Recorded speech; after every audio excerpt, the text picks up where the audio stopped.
The loneliest part of the spiritual path no one talks about.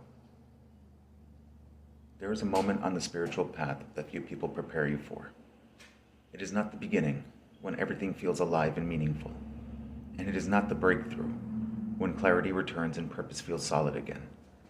It is the space in between, the space where who you used to be no longer fits, but who you are becoming has not fully formed either. And in that space, something unexpected happens. You become difficult for people to understand.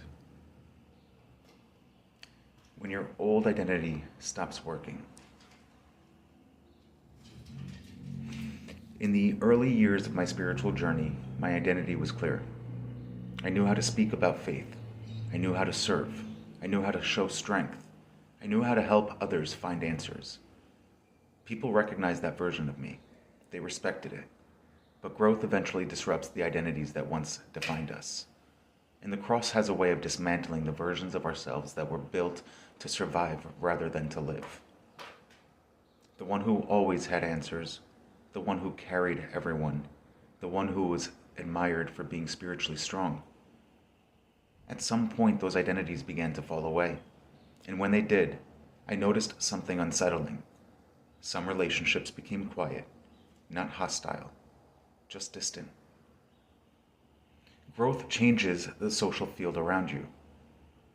When you change internally, the relational ecosystem around you changes too. Conversations that once felt normal begin to feel forced. Dynamics you once tolerated begin to feel misaligned. People who were comfortable with your old identity may not know how to engage the new one. This is not necessarily betrayal. It's recalibration. But recalibration can feel lonely because you are no longer operating from the same patterns that once kept the system stable. Now, beloved, the cross often separates before it rebuilds. One of the most misunderstood aspects of spiritual growth is this. Transformation is often socially disruptive, not because you are rejecting people, but because you are no longer unconsciously participating in patterns that kept relationships predictable. For example, you may stop rescuing people from their consequences. You may start speaking honestly instead of maintaining peace. You may begin honoring your own limits. You may step back from the roles that once defined your worth. None of this is dramatic rebellion. It's maturation.